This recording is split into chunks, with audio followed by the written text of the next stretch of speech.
Hello, hello, and welcome to the Borealis Experience. I'm very excited to have Frank Anthony with me today. He is, a fellow podcaster and a guy that I was blessed to meet a couple weeks ago. He invited me onto his show, and now, I have a couple topics that I want to discuss with Frank, because I know he's a very authentic and raw person, and he's not shy to, share stuff that maybe some people might be a little bit too shy around. And we just have a good conversation flow, and I wanted my listeners to get to know you a little better. Frank, you started your podcast May of 2020. Let me be frank. When I saw that title, I just thought, oh my God, this is so cool. And you're being very, very frank, and it's a very refreshing show. Can you invite us into your world a little bit? So you are pumping out episodes on a regular. You have interview guests from all over the world. How does your life look like right now? Well, first I want to say hello and to everyone listening, and thank you so much for me being able to come on your show. It's an opportunity I've been really excited about ever since we connected and you came on to my show. So I do want to say thank you for that, because this is awesome to be part of the Borealis experience. But yeah, a little bit with me. Well, I guess so. My life, it looks, the best way to put it, I guess, is organized chaos. But I mean that in a good way, because before it used to just be chaotic and chaos. But I decided I needed to organize some things. I needed to reevaluate certain things in my life, who I was as a human being. So as an individual, I can be very open. I can be pretty out there. I can try to be funny, sarcastic, all different. I also have a big heart, and I try to be kind and treat people with respect. So yeah, my life though, it used to be kind of doing the typical I'm going to, go work a certain job, and I don't love the job, but I'm going to go do it just because I didn't really realize the freedom that life has for us. I think we are more free than we like to believe sometimes, or we treat ourselves as not being oh, I can't do this, I can't do that. Why not?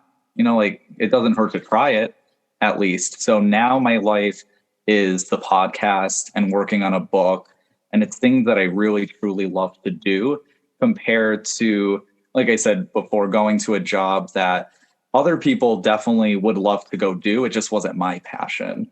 So now I'm actually starting. Last year was the beginning of me being able to not only accept myself as a human being, and that I'm not perfect, but yet I can still love myself, but also accepting just my environment, and that I can change. If I don't love it, I can change it, or I can at least try to change it, and work every day on that. And I'm always trying to develop new habits and stuff. But yes, I host a podcast called Let Me Be Frank with Frank Anthony, and I've met tons of wonderful people like yourself, Aurora, around the world, that just even honestly make me Let Me Be Frank makes me an even better individual than I was yesterday, after I meet people like you and other people, regardless of where they are in the world. There's always some sort of lesson. There's always some value that I can see in other people. What I like with shows like ours is we don't need to, there's so many shows that interview celebrities because a lot of us will care about what celebrities are doing. But I also like to show that everyday people are also interesting as well, and that there's interesting things about us that we just have to, flip the rock over and discover. Very beautiful. And yeah, and with everyday people, it's easier to relate to, right? Like we can relate better to the person next door than some Beyonce or whoever is out there being a celebrity.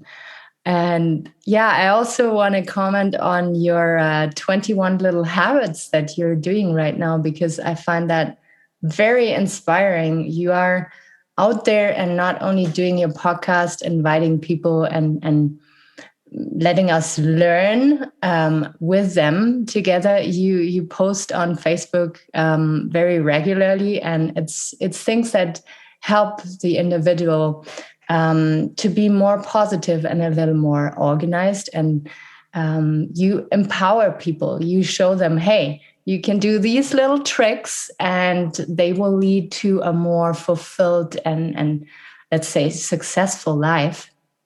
I really enjoy following it. When it comes to your podcast, I can sense that you found something that gives you true joy and that you're really passionate about. And you also mentioned that you're pushing through like self-doubt at times, and you become a better human. Like you make it an intention to get better with maybe even every episode that you push out there. And this is also very inspiring, because I feel a lot of people have so much potential, and then they have their self-doubt and criticism creep in, and that's what lets them be stuck in a job that they don't want to be in, or in a relationship that is super toxic. So that you share this with us. Last time we talked, we mentioned Joe Rogan, and when you started out, you went back to his first episode and saw that, oh yeah, he was not perfect all along. He grew with his mission, and this is something we have to learn to accept and know that everybody is going through. What I would like to talk about with you today is when it comes to relationship, and it doesn't have to be romantic relationship only, it can be friendship or family.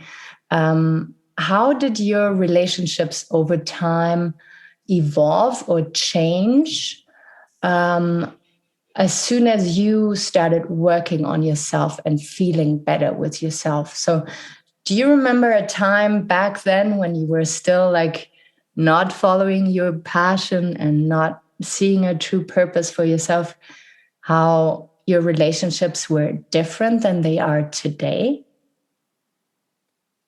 Definitely. Definitely.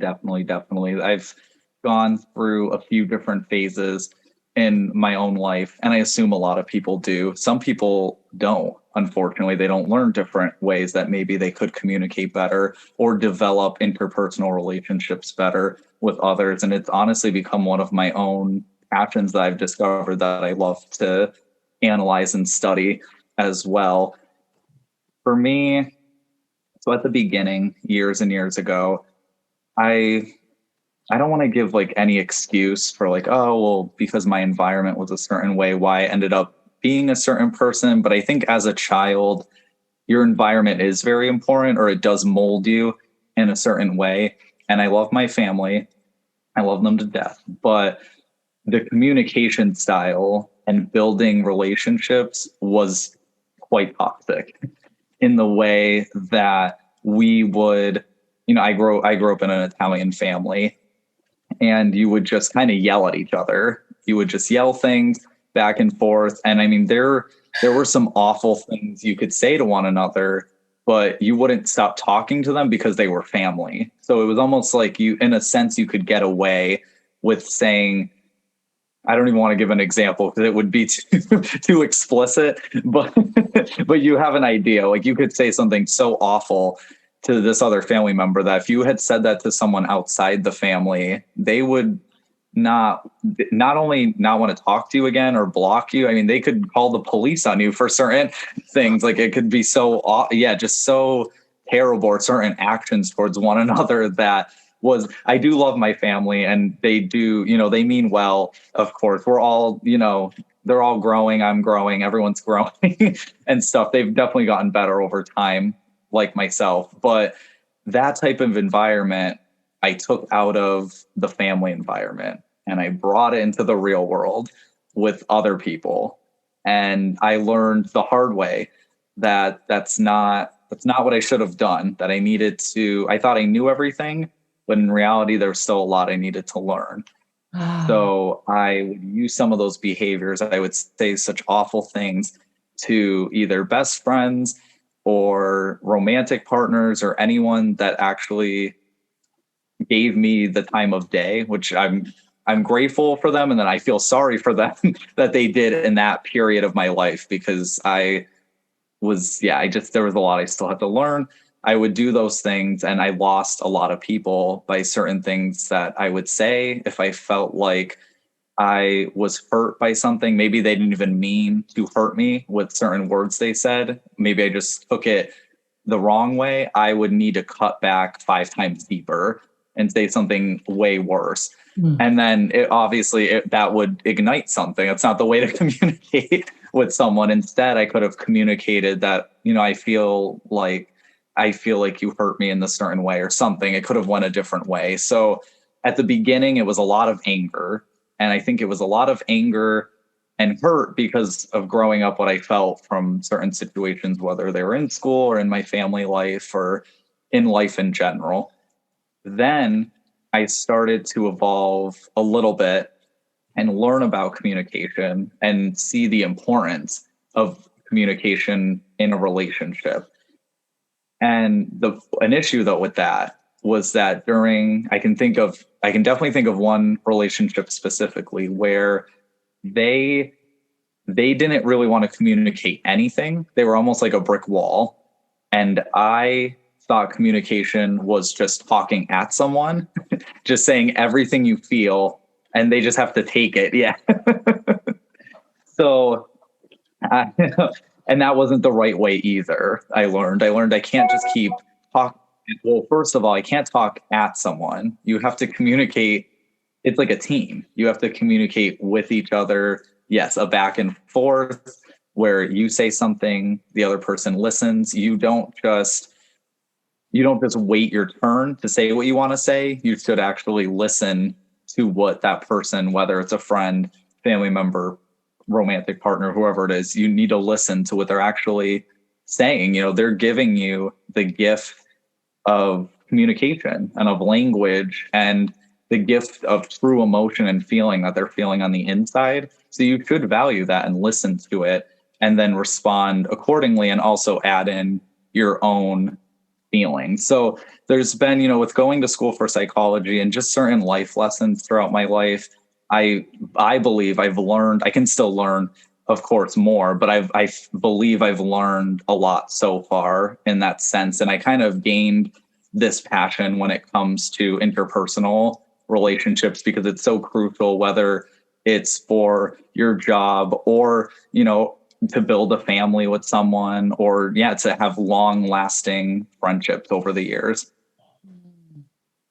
Wow. Like, it's so crazy. I mean, I haven't known you long, but the content that you put out and the energy that I feel from you, I would have never said that you were a poor communicator a couple years back. And it's so remarkable how far you got and how much you can reflect about it. You always have to be careful to not feel like punish yourself too much for how you behaved back then, because your baby brain, your youthful brain was just, squished or marked so much by the environment, and you were able to get yourself out of that more toxic dynamic. And now, when you think of the people that you might have hurt and that you're maybe not in contact anymore, did you ever think about reconnecting and maybe talking about this? Or are they just not in your life anymore? Yes and no. It's a mix. It really depends on the individual. There are a few of them that I have reconnected with. Yeah. Some are friends of mine again today, which I'm very thankful for. Some, I feel like the minimum goal now when it comes to reconnecting with people that maybe you had a hardship with is that you're at least civil with one another, that there's not hatred in your heart towards the other person or vice versa. I really don't want anyone to wait. I feel like to waste time hating me. I Yeah. just feel like I obviously they have the right to feel whichever way they feel. I just feel like it's such a waste to hate on me because I'm not worth the energy, honestly, to them. Like I'm not like you can do so many better things and vice versa. I don't need to hate on certain people because there's different things you can do with that time and energy. And that was a hard lesson for me to learn over time. Yeah. But I had a train of thought. Train of thought. See, I'm losing it. I was on it. Oh, sorry. I forgot a second. I was in the I was in the Yeah. moment. No problem. But with reconnecting, unfortunately there are some people that didn't want to talk to me again, and which they have that right to do. I can actually I was mad at first. I'd be upset at first about it, but then I realized they have the right to feel that way. There was some awful things, like the things I had said were pretty awful to the sense that, yeah, they have a right to not want me in their life. That's perfectly okay. And if there's a few people that I've known in my lifetime that I don't need to hate, but I don't need to talk to them again, or I don't need to let them back in to my bubble or in my circle. Yeah. Yeah. And sometimes that's a tough spot to be in because you want to apologize so much and explain yourself and help the other to get over it. But yeah, sometimes people don't want to reconnect, and then you got to accept it, and you have to forgive yourself and not punish you more, and just move on. But I think it's beautiful and very courageous to go and see, hey, can I reconnect with you? Can we just get over this together and not live in resentment and become bitter people? That's especially in romantic relationships, I feel but also friendships, it's important because there was a time where you had something special and intimate, and yeah, it got broken up, and some wounds still hurt years later. How is Yes, it for you? Yeah. there was one specific, I do think of someone where I had apologized probably 30, 40 different times trying to reconnect because, yeah, the hurt being so bad, or missing them and wanting them.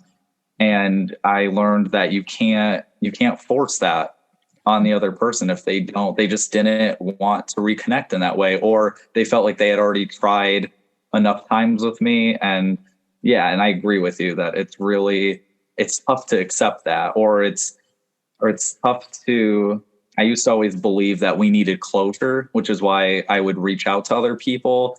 And then actually what I learned sometime last year, someone had given me really great advice that closure can be found within yourself. And I remember that I was like, wow, that's very powerful. It really does. It reminded me of how powerful all of us are as human beings. Mm-hmm. Yeah.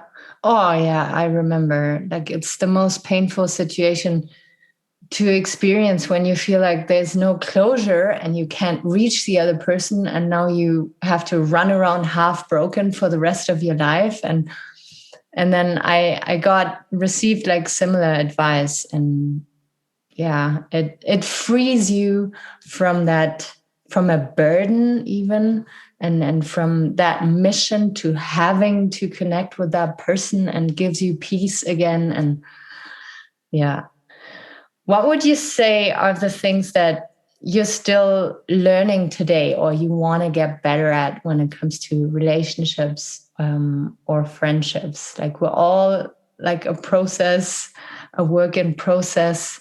I will share what I feel I still need to learn, but if you want to go first, what are the things that you feel you need to get better at? You can go first. I feel sometimes I'm still scared to speak my truth, to experience rejection from a person that I deeply love, um, because they might not be okay with my truth. I'm a very like loving and caring person. At the same time, I love my freedom and I love to travel and explore. And sometimes I find it hard to communicate, like to allow my free spirit to be present as well, because I feel in a committed relationship, you should feel restricted. So it's also my view on relationships, that they have to feel like you're handcuffed, which is wrong. And yeah, because I think it's because I observed with my parents and my grandparents and maybe friends that are married that this is just how relationships work. You have to give up your free spiritual explorer side and be in the kitchen and do the relationship duties. And that's not good, because I restrict myself and I might be restricting my partner as well. And in speaking my truth and my desires, I could maybe have more fulfilling relationships. So yeah, that's for me the toughest part. Yeah, I've also witnessed from certain relationships too, at least with romantic ones, this belief that once you get with someone, you have to like almost cut off like your family or your friends. Like you can't talk, like you can't really hang out with your friends as much as you used to. You have to put all your time into your partner, or all your time and energy, and almost make like romantic relationships more important than friendships, when both types of relationships are important. So Mhm. that's definitely a lesson I like to remind myself and try not to do to my friends or just other people in general. One thing I can think of, it's going to sound a little weird, that I think I still could use some work on is taking my own advice. At times, I don't always take it. I can say it to other people, but do I always apply it? No, I don't. I'm trying to think of an example. So one example being, I am a firm believer in, and I'll preach this, that you and your romantic partner should live your own, like you should obviously build a life together, but you also still need your own separate lives. Like you go into the relationship with different interests, different lifestyles, and that's okay to like still have some of your own passions that aren't related to your partner. So you can still live an independent life. And I can recognize that sometimes when I go into relationships, it's happened a lot where I'm like that at the beginning, and then I start forming with them. I start getting glued to the other person. I start doing all the things that they like to do, and I start becoming a part of their passions, and then they start getting annoyed, and kind of for good reason. Sometimes we need space from our partners. We need to do our own thing. I stopped, for example, I love to write, and I would just stop all my writing. I didn't need to stop, but I just would, because it wasn't their interest, but it was mine, and I would start losing my own self identity. So that's something probably even to this day that I can continue working on. Yeah, that's such a good one. And I feel a lot of people who are like compassionate and true lovers, um, Yeah. we do that. We tend to do that because we want to be close to the other person. And we also want to learn new things. We're very curious. and are like, oh yeah, I can write later, but I want to learn like tennis now, or to ride a unicorn. um, it's very tricky because I can feel that you're also the kind of person who would feel selfish. Like you would feel selfish to tell your new partner, no, like today I'm gonna write for 3 hours, and you can go do something else. It's a fine line of not feeling guilty about it as well. And it is also the thing that after a breakup, we have to find again. Like it makes a breakup so much harder when you lost yourself along the way and you totally glued into one person. And then the breakup happens and you're like, oh my God, who am I? I'm just existing with my partner. And I know all these things in my mind, but when I'm in there, when I'm passionate and caring again, then I throw it all overboard. And it's good to talk about these things with you, because then you can kind of hold each other accountable. When it comes to your parents, like you mentioned your family at the beginning, and that you kind of grew out of toxic dynamics, but you sound like you still have a really good relationship with them. How did your relationship with your parents change as you changed? Was it difficult at first? Were they like, wow, you kind of betraying us a little bit? Or did you try to like teach them what you are learning and they resisted to it, or they were open to listen? What was your experience with your, and it doesn't have to be parents, excuse me, it can be like your core family. Sometimes it's not necessarily the parents, but maybe it is in your case. That is a great question. It's also a very tough question to answer. I don't get into family too much. Okay. Even saying what I said before was starting to get personal. I kind of tend to avoid them on my own platform. Okay. But I'm on your platform. I'm here, and I'm gonna give you the goods with it. So so we can start with parents. So, well, my dad, it'd be really quick. I almost have no relationship with him. And I didn't even really know, I didn't even really know anything about him for some time. And I've only met him once my entire life when I was 17. It's the only time I ever saw him in person. There's a lot of backstory with all of that too, but unfortunately, it just wasn't the best dynamic for him and I to continue communicating. And I had to learn that hard lesson, that they always say blood is thicker than water, but I don't always believe that is the case. Like, I think you have to really look at the individual. And I'm like, just because he's my biological father, it doesn't mean he's been my father that's actually been there for me. So yeah, that's quick. Like, there's just not really any communication, and any communication that has been there, it really just has been wishy-washy. With my mom, she pretty much raised me on her own. It's also, that whole situation is very complicated because I love her to death, but our communication, the issue is, well, two things. One, we're very similar. So you're going to have like that clash of two people who get annoyed by the same things. Yet the second issue is obviously we know each other to the point that we know how to push each other's buttons. And once you figure out someone's big red button, someone else's, and you have that power to push it, that's when it can get ugly at times. And we've had a back and forth of being really good and then being really bad. And today it's better. It's getting better. I think one thing we learned is, especially me becoming an adult, we just couldn't live together anymore. I think that kind of happens with a lot of parents and their kids. It's like the kid wants to, be an adult now and not be called like the 20-something-year-old kid or the 36-something-year-old kid. It's like they want to be able to fly out of the nest.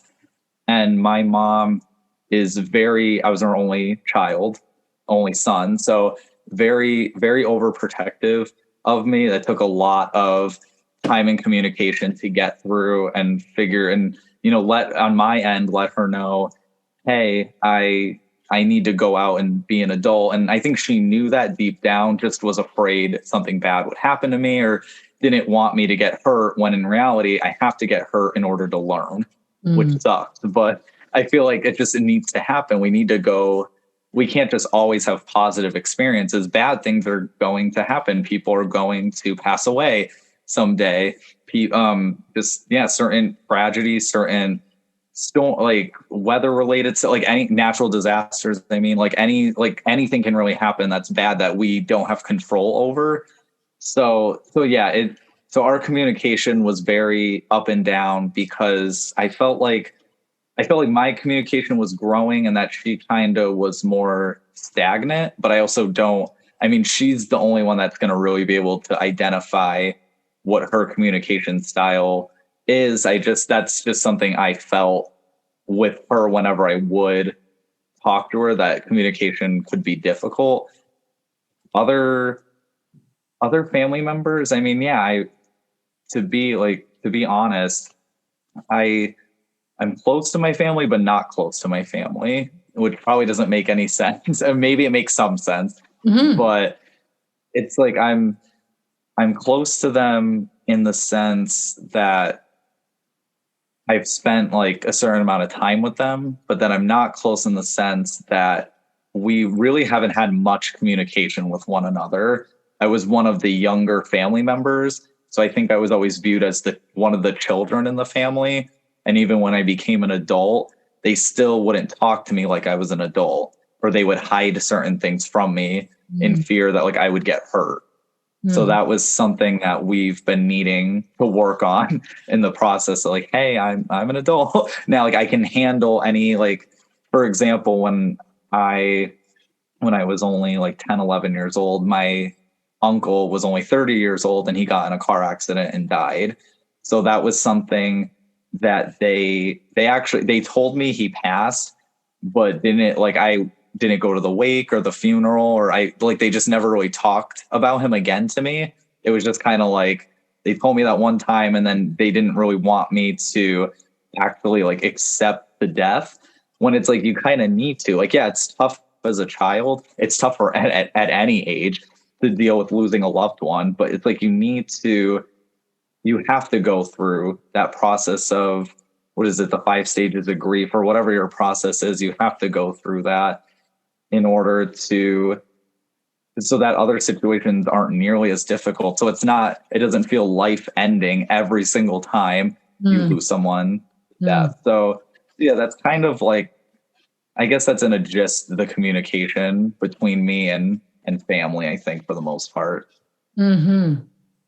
Wow. Yeah, that's so it sounds like you are close, but you're not maybe seeking approval when you make a big decision, like starting a podcast or writing a book. You just do it because you know it's what you are desiring to do, and you will share with them along the way, but you will not be codependent and wanting to know that they are on board. Did I get that right? Yeah, I think you did. I think, and I also think they knew me so well as a child, but then never really got to know me as an adult. Yeah. And then and on my end, because I can't really speak how they feel about me at the end of the day. I could assume, but I don't really know fully. But on my end, there is some sort of, I can admit there's some sort of mistrust with family members that that also hinders my communication with them compared to best friends, where I probably have a healthier level of communication. Yeah. Yeah. Well, it sounds pretty common that a lot of people find true family in their friends, and they're still connected to their family, but a little bit on a healthy distance. And that's okay as well. Man, we're coming to an end here. I'm looking at the clock. It's like 37 minutes. Oh, wow.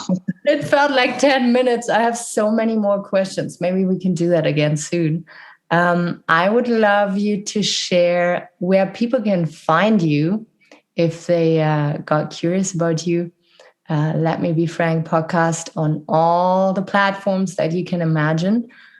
Your book, how far are you into writing your book? When is it time for us to have a peek at it? I wish I was farther. I'm starting to get better with trying to. The problem is once I stop writing, I sometimes can't get back on the train. So I realized I got to write a little bit every day, even if it's like 100 words. It's not a whole lot, but it's something. It's just getting something on paper that I need to keep up with. Because if I go like 3 or more days in a row, I'm probably not going back to the piece, or it'll be a long time. So so honestly, I only have I don't have much of a manuscript, maybe like 30 something pages at the moment, but my goal was to try to finish the manuscript this year, but we'll see. That's a minimum goal, and I want to try to do more. Yeah. So we'll see. I'll keep everyone updated on that. Cool. And then my social medias, I'll try to keep it kind of simple to explain, because I go by 2 different names on social media. So for example, my podcast Instagram and my Twitter are at Let Me Be Frank Pod. Mm-hmm. And then my personal Instagram and my TikTok are Frank Anthony Books. And then I have a website, www.frankanthonybooks.com. And like you had said too, the podcast is on Spotify, Apple Podcasts, Podbean, and a ton of other different streaming services. Very, very cool. Well, thank you so much for being here with us today. It was such a pleasure to meet with you in person again. I mean, Zoom is what we have right now. And I will make sure to connect people with you. And I'm excited for your upcoming episodes. Thank you for being here. Thank you so much, Aurora. Thank you so much for listening to this interview. I hope you got a lot of value out of it, and make your own conclusions. My biggest conclusion here is it is so important to reflect about how we behaved in the past, how we communicated, and to think about how we can do things better in the future and reconnect with people that we have lost along the way, and be okay with people not wanting to reconnect with us anymore. Take really good care of yourself. Thanks for subscribing and maybe leaving me a rating on Apple Podcast. I will be out there very soon again. Bye-bye, Aurora.